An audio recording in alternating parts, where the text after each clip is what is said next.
That's all I did. I couldn't just lose my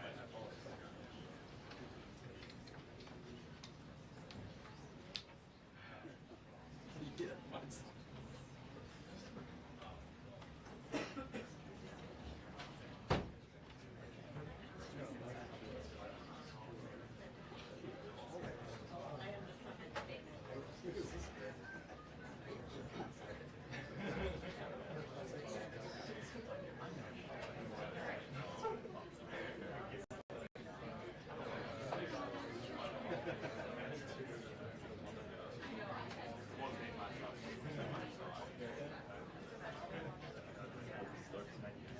yeah, right.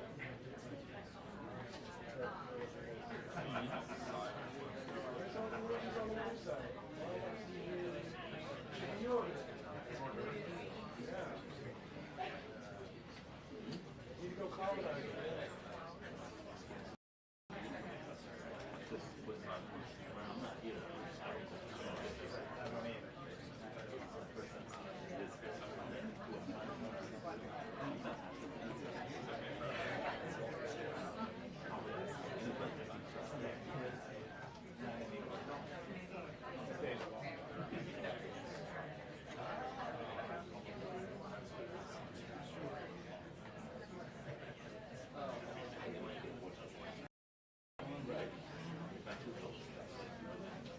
I don't either.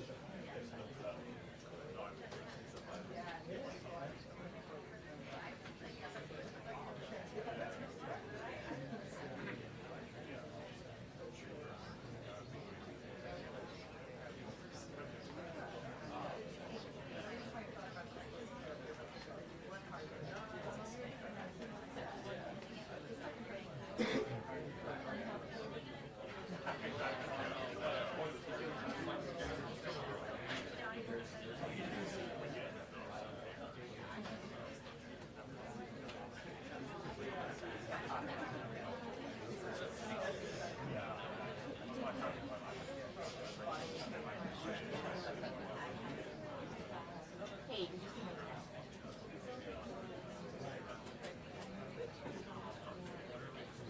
Did of course. Oh, the same one? Oh, okay. Did you look through the transcript?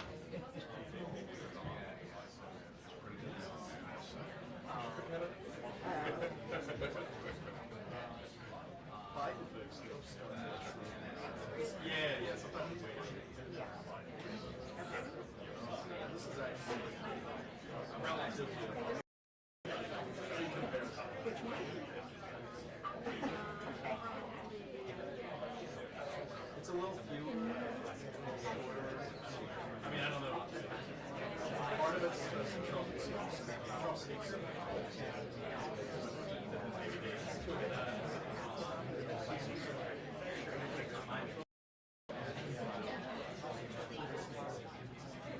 well, he likes talking.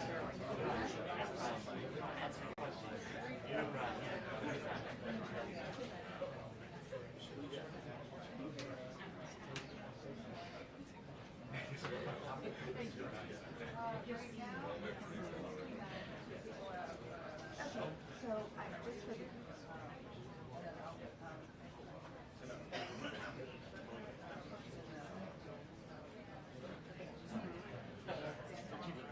no, I mean I know obviously, but it's old.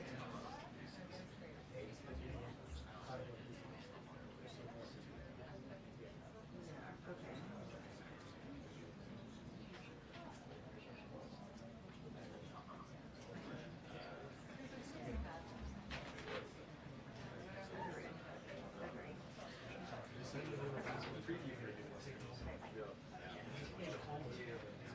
You like his? I believe the same. 2 minutes until the briefing. 2 minutes until the briefing. You know, it's like, I don't know, I used to love it.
everybody.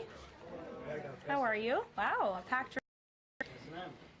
Last night, the Trump administration faced another example of judicial overreach. Using his full and proper legal authority, President Trump imposed universal tariffs and reciprocal tariffs on Liberation Day to address the extraordinary threat to our national security and economy posed by large and persistent annual U.S. goods trade deficits. The United States has run a trade deficit of goods every year since 1975. In 2024, our trade deficit in goods exceeded $1 trillion. Everybody agrees this is unacceptable.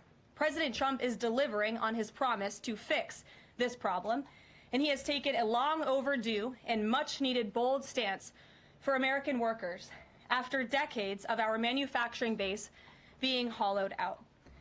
The president's rationale for imposing these powerful tariffs was legally sound and grounded in common sense.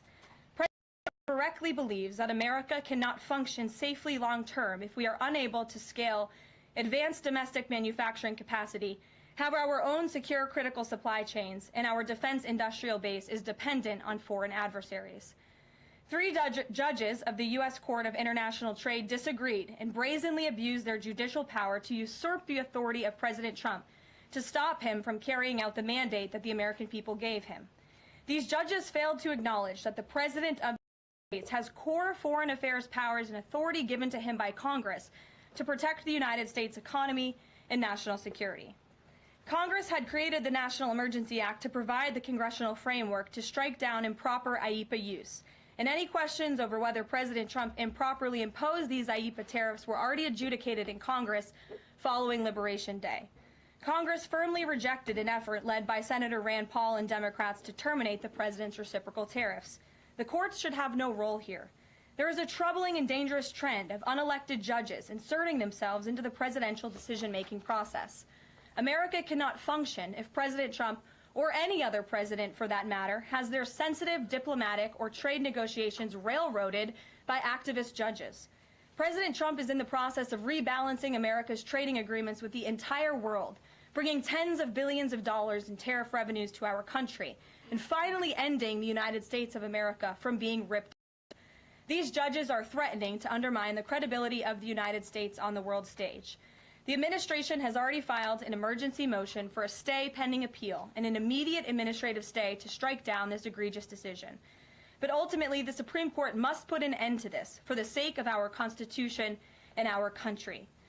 With Congress returning next week, it's critical that Senate Republicans maintain the momentum and quickly pass the One Big Beautiful Bill. The One Big Beautiful Bill will truly make America safe and prosperous. The One Big Beautiful Bill includes the largest border security investment ever. That's why the law enforcement groups are lining up to encourage its swift passage. The National Fraternal Order of Police, the largest police union in the country, just endorsed key provisions of the bill. The FOP president announced their strong support, saying the One Big Beautiful Bill Act is more than legislation. It is a promise kept to the public safety officers across the country and a bold step toward an economy that respects, rewards, and uplifts the people who keep it safe. And the National Border Patrol Council, which represents nearly 20,000 Border Patrol agents, hailed the legislation as well. The group's president said this legislation provides a once-in-a-generation investment in the border security of our great country and will make America safer. The One Big Beautiful Bill will guarantee we can permanently have the safest, strongest, and most secure immigration system in American history. I also want to take the opportunity to debunk some false claims circulating in the press about this bill. The blatantly wrong claim that the One Big Beautiful Bill increases the deficit is based on the Congressional Budget Office and other scorekeepers who use shoddy assumptions and have historically been terrible at forecasting across Democrat and Republican administrations alike. For example, just before Congress enacted the original Trump tax cuts at the end of 2017, the same CBO projected that growth would average a mere 1.9% over the next 10 years. However, by 2019, actual growth had surged to 3.4% once the Trump tax cuts went into effect, exceeding the CBO forecast by nearly 2 full percentage points. The CBO's latest forecast makes the same anemic growth assumptions as they did in 2017, missing the impact of the One Big Beautiful Bill. The CBO assumes long-term GDP growth of an anemic 1.8%, and that is absurd. The American economy is going to boom like never before after the One Big Beautiful Bill is passed. The largest middle-class tax cut in history, massive deregulation, and the most aggressive domestic energy exploration ever will fuel small businesses, further boost private investment, increase workers' wages, and supercharge economic growth. The Council of Economic Advisors has factored in the effects of all these pro-growth policies and estimated in their own analysis that growth will average 3% in the long run after the One Big Beautiful Bill is passed, which is nearly double the ridiculous CBO projection. This higher growth would result in $4.1 trillion in additional revenue over the next 10 years. Between the common sense spending reforms contained in the One Big Beautiful Bill and the robust economic growth that will be generated as a result of it, there will be no increase to the deficit. The same analysis from the CEA shows just how this historic package will unleash prosperity and ignite a blue-collar boom across America. But if the radical Democrats get their way and the One Big Beautiful Bill does not pass, Americans will face a whopping $4 trillion tax hike. This is unacceptable to President Trump. President Trump will not allow Democrats to massively raise Americans' taxes. Senate Republicans must get this bill passed. Failure is not an option. The American people are counting on Republicans to deliver. In other news, despite all the doom casting from the media, Americans are growing more and more optimistic about the economy under this president. Consumer confidence surged in May with the biggest monthly jump in 4 years, smashing expectations. According to the release from the Consumer Confidence Index, the increase in confidence was broad-based across all age groups, income groups, and political affiliations. Our country is clearly heading in the right direction under President Trump's bold leadership. For the first time in history of Rasmussen polling, a majority of Americans believe the country is on the right track. It's unsurprising. The president is fulfilling the promises he made to the American people. Here in our new media seat today, we have the editor-in-chief of The Federalist, Molly Hemingway. The Federalist is led by Molly and Sean Davis and provides fearless journalism and coverage of politics and culture to millions of readers all over the world. Thank you for being here, Molly, and why don't you please kick us off? Thank you, Caroline. Thank you. In the first Trump administration, there was an effort to stymie the agenda of Trump through the Russia collusion hoax perpetuated by many people in the media, including some people seated here, or the media outlets they represent, and other Democrats as well. The second Trump administration, that's what you said at the beginning, seems to be subject to an effort to stymie the agenda using rogue lower court judges. You mentioned that the Supreme Court could and should do something to rein in these lower court judges. Also, Congress could do something about it, but they don't seem terribly interested in it. It also seems there's not much of an actual coordinated effort from this White House to take and tackle this effort from judges, Democrats and other people using these judges to stop that. Is there an actual effort by this White House to tackle this issue in a comprehensive way, and if so, what is it? There is an effort by this administration to tackle these rogue judges and the injunctions and the blockades that we have faced in our broken judicial system in every case. I mean, we have seen time and time again these lower district court judges ruling against this administration in the president's basic executive authority and powers, and this administration is fighting one of those battles in court, including already the block that came down from the tariff court, the IEPA court last night. And as on my way out here to the briefing room, I understand that there was another district court judge right here in Washington, D.C., who ruled against the president's tariff power. And I will get to the heart of your question, and I'm glad that we are addressing this in the room today, because nationwide injunctions ordered against the first Trump administration, Trump 1.0, account for more than half of the injunctions issued in the country since 1963. And President Trump had more injunctions in one full month of office in February than Joe Biden had in 3 years. And let me roll through some of these radical injunctions to paint the picture for the American people at home. These are not just talking points. These are real judges in the court of law who are trying to block the president's power and the policies that he was elected to enact. For example, a court ordered the Trump administration to return all reported terrorist aliens back to the United States. A court has ruled the Trump administration can't even temporarily pause our refugee programs. Courts prohibited the Trump administration from eliminating federal funding for child transgender surgery and mutilation, a practice that the American people overwhelmingly reject. A court also held that the Trump administration could not ban people experiencing gender dysphoria or mental health issues from serving in the military. Ridiculous. Courts prohibited the removal of transgender women from women's prisons despite potential physical harm to real women in those prisons, biological women.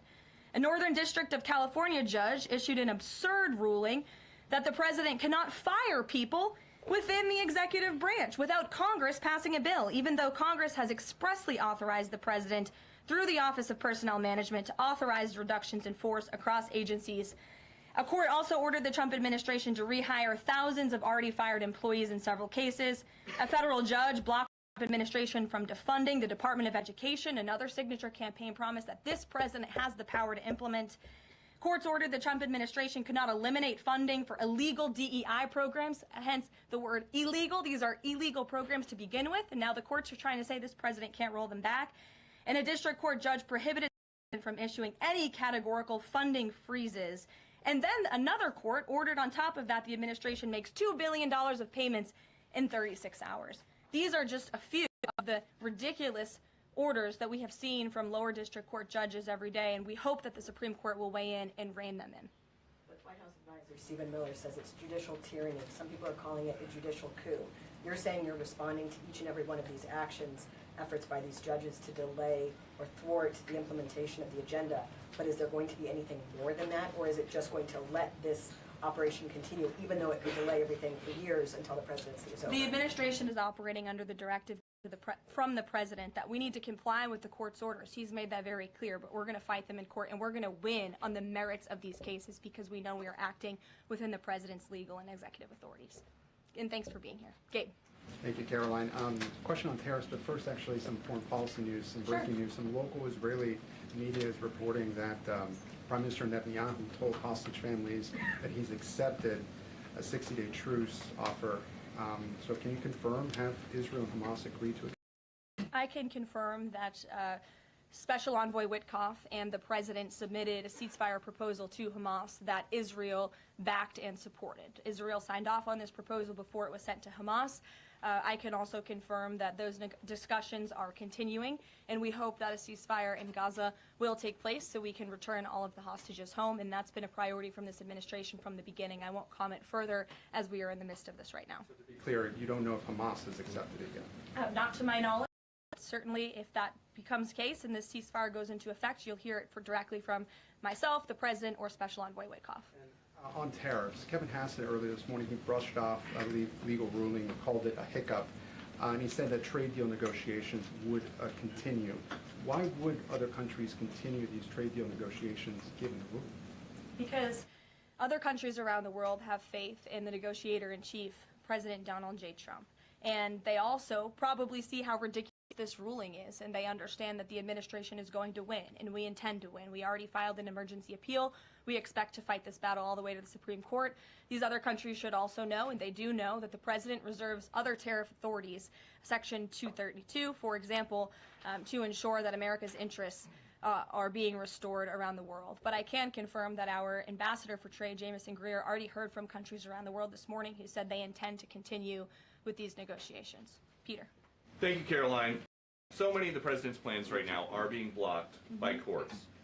If the courts are going to be the ones who are shaping policy, does the president wish he would have just become a judge instead? I think the president would take this job over being a judge, and certainly the president is acting within his authority. Wishes judges would do the same. But so the courts are basically telling you guys they think that the White House's policies, the president's policies, are in some way against the law. So why can't President Trump ask the Republicans that control the House and the Republicans that control the Senate just to make a new law? Well, these laws have already been granted to the president by the Constitution and by laws that have been previously passed. I'll give you another example. For instance, we've been blocked in court for the revocation of visas from individuals who have the privilege of studying in the United States of America.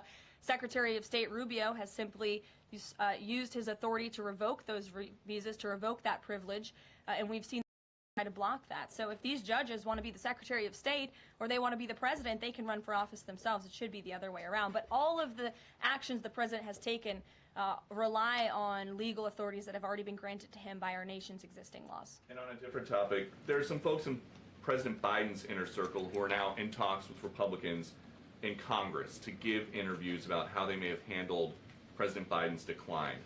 Is the president satisfied with aides sitting for these transcribed interviews, or would he also like to see some kind of testimony from the former First Lady, Dr. Biden?